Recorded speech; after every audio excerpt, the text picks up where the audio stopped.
Мені ешқашан қызым деп еркелеткен ананы, қалқам деп арқамнан қаққан әкені көрмедім. Өмірім жетімханада басталды.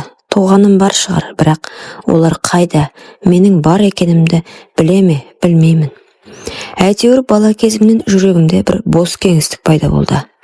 Өмір мені ерте есейтіп жүрді. Жетімдіктің дәмін татқан адам ғана түсінеді. Сен ешкімге керек емессің, тек өзің үшін күресесің. Кәмелетке толғанда тағдыр мені бір ауылға алып келді. Қолымда ештеңем жоқ еді. Сонда бір жақсы жан, қайынатам көмектесті. Ол кісі маған қызындай қарады. Өзімнің қызым жоқ еді.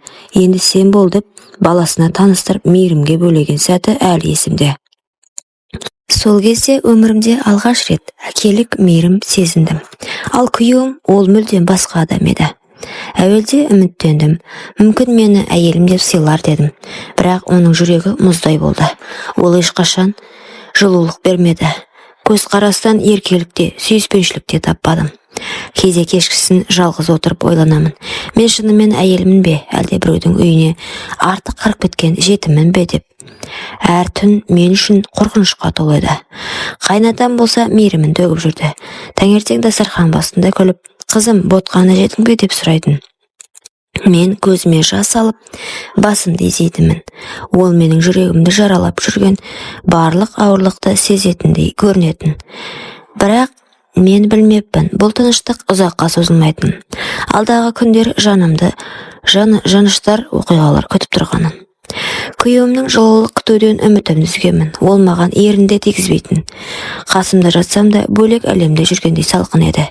Күйтіндері ішіп келіп, қабағын түйіп, мені адам құрлы көрмей жатып қалатын. Сені әкеме ұнағаның үшін алдым дейтін. Бір күні түн ортасында ояндым. Диван жақтан біртүрлі дыбыс шықты. Басында түс көріп жатырман ба деп ойладым. Құлақ түрсем аңырсығанын, әйел даусы жүрегім зу ете қалды. Ары қарай естігенде тамағымнан айғай шықпай демім қысылды. Жаным, сені баяғыдан қалап жүредім, деген әйелдің үні. Жеңгемнің даусы. Иә, күйеуімнің өзінен үлкен жесір жеңгесі бар еді. Біздің үйге келгіштеп кеткенін жақтырмап едім. Көзім қарауытып кетті. Бөлмемнің төрінде, менің төсегімнің дәл қасында, диванның үстінде құмарлыққа беріп ырғалып жатқан екеу. Үндерін шығармай, бірақ еркін қимылдап, еш құя алмай жатты. Менің жүрегім жұлқына соқты. Бұл не деген масқара? Балам қарсы бөлмеде ұйықтап жатыр ғой деп ішімнен айқай салдым. Осының бәрі әдейі істеп отырсыңдар ма деп айқайлап үлгердім.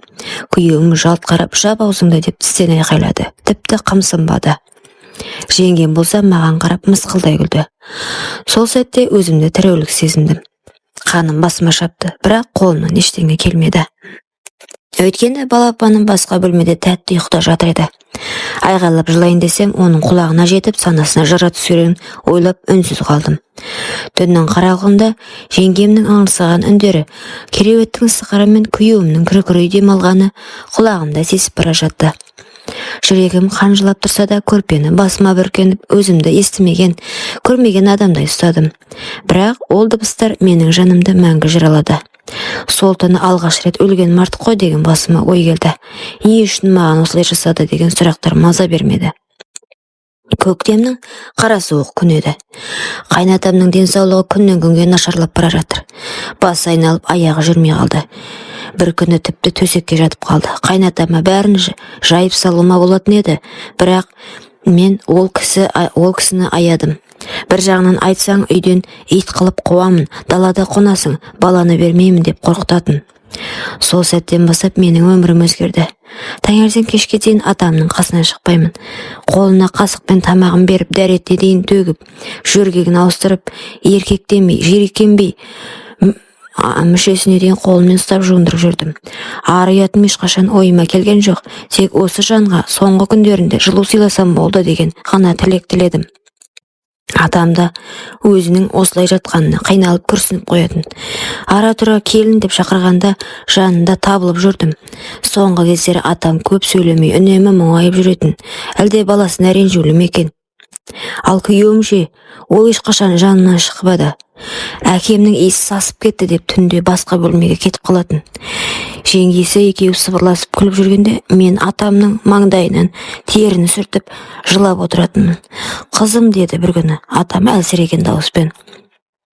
Күнде қинап жатырмын ғой сені. Жоқ әке, олай айтпаңызшы, дедім көз жасымды тия алмай. Менде сізден басқа ешкімім жоқ қой. Атамның көзіне жас үйірілді. Құдай сені бақытты қылсын. Әке шешеңнің орнын бермесе де, менің жүрегімнен орын алдың. Сол түні атамның бөлмесінде қондым. Түн ортасында қолымды қысып, бақытты бол, балаларыңды аман сақта деп көзін мәңгі жұмды. Қатты жыладым. Не үшін жаратқан Алла жақсы адамдарды бірінші алып кетеді екен деп. Бірақ амал не? Адамның басы Алланың добы деген. Жүрегім қақайрылғандай болды. Бір түнде жалғыз қорғанынан айрылдым. Қара жерге кіріп бара жатқан атамды құшақтап, жан әкешім, мен сізді сағынамын деп еңіреп жыладым. Сол күннен кейін үйдің іші түнекке айналды. Күйеуім бұрынғыдан да азғындап кетті. Атамнан қаймығып біршама тежеліп жүретін. Енді ол шектеуден жоғалды. Атам кеткеннен кейін үйдің іші қаңырап қалды. Кешке бұрынғыдай біреу, қызым, тамағыңды іштің бе деп сұрамайтын. Қайындарым мен жеңгем болса, өзара күлісіп ішіп жеп мәз. Ал менің жүрегімде тек қорқыныш пен жалғыздық. Бір күні күйеуім ішіп келді. Жүзі сұсты, көз қанталап тұр. Артына жеңгесі ілесті. Екеуі кіріп келіп ештеңе болмағанда диванға жайғасып, аймаласып әр жерін сипап өліп бара жатыр. Балам төсекте ұйықтап жатқан. Мен шыдай алмай, баламнан ұялсаңдаршы деп едім. Күйеуім атып тұрып шапалақпен бетімнен тарс еткізіп, жап аузыңды, деді. Әйтпесе тірідей көмем. Жеңгем болса күліп маған көзімнен, сен ештеңе істей алмайсың деген сияқты болып қарады маған. Сосын күйеуіме жақындап, құшақтап, сол жерде менің көзімше іш киімін шешіп, күн түймесіне итеріп берді. Мен қатып қалдым. Бір сәтке жоқ, бұл түс шығар деген үмітпен көзімді жұма бердім. Бірақ олардың демалысы, жеңгенің жасанды әдейі істеп ыңырсығаны, күйеуімнің қарқылдап күліп арсыздыққа берілуі бәрі шындық еді. Балам оянып кетпесін деп жанталастым. Оның құлағына көрпені жауып сыбырлап, ұйықтай ғой құлыным, бәрі жақсы, дедім. Ал өзім ішінен талып қала жаздадым. Жүрегім атқақтап, басым айналып, көзім қарауытып кетті. Барлық қорлық мұнымен бітпеді. Күйеуім бір сәт маған бұрылып, әй, сен не қарап тұрсың, жоғал деп итеріп жіберді. Мен еденге құлап, басыма жарақат алдым. Жеңгем болса ыржиып күліп, бұдан артық саған не керек дегендей күйде жатты. Сол түні жүрегім мүлде сынды. Үйден қуылып шықтым. Қарсы шығып, бір ауыз сөз айтқаным үшін жылап жүріп қайда барарымды білмедім. Жетім екенімді, паналар ешкімім жоқтығын сол сәтте қатты сезіндім. Түн қаралығында құшағымда тек балам ғана болды. Үйден қуылған түнімді ұмытпаймын. Қолымда балапаным, жанымда жылаудан басқа ешкім жоқ. Таңды әрең атырып ауылдан қалаға бет алдым. Қайда барамын деген сұрақ жанымды жегідей жеді. Сол кезде біреу аналар үйі бар деп сыбырлап айтқандай болды. Бар үмітімді жиып сонда келдім. Менің алдымнан есікті ашқан тәрбиеші әйел жылы күлімсіреп, қорықпа қызым, енді сен жалғыз емессің, деді. Жүрегім қарс айылып жылап жібердім. Ішке кірсем, әрбір үшті түрлі тағдырлар. Біреуінің беті көгерген, таяқ жеген, екіншісінің қолында шала толған сәбилер. Бір қыз еңкілдеп жылап отыр. Ол сүйген жігітіне алданып, аяғы ауыр болып қалған екен. Басқасының баласы ауру болып туған үшін күйеулері тастап кетіпті. Әр қайсының жан жарасы бір-біріне кітап. Солардың арасында мен де бармын. Түнде бәріміз бір бөлмеде жатамыз. Кейде біреу түсінде шошып оянады, біреу түн ортасында жылап, неге мен тастап кетті деп сұрайды. Мен құшағымдағы баламды қысып ұстап, үнсіз ғана көз жасымды сүртемін. Бір күні бір қыз маған келіп, сенің күйеуің іздеп келмей ме, деді. Мен дір ете қалдым. Күйеуімнің көзіне қайда қараудан өлердей қорқатынмын. Бірақ іштей мені қорғайтын мекеме бар ғой, енді ол қол көтере алмайды деп өзімді жұбаттым. Сол жерде жүріп бір нәрсені түсіндім. Бізді сындыра алатын тек еркектердің сатқындығы емес, өзіміздің үмітсіздігіміз. Егер мен үмітімді жоғалтпасам, балам да қараңғылықта қалады. Сондықтан өзіме серт бердім. Қандай қиындық болса да, балам үшін тірі қаламын. Жыласам да жығылмаймын дедім. Аналар үйінде біраз уақыт өткен соң, мені жұмысқа орналастырды. Қаладағы шағын дәмханаға ыдыс жуушы болып тұрдым. Алғашқы күннен қолым сырқырап, белім майысып қалды. Бірақ мен ешқашан ауырсынғанымды білдірмедім. Балама нан тауып берсем болды деп өзімді қайрадым. Біртіндеп үйрендім.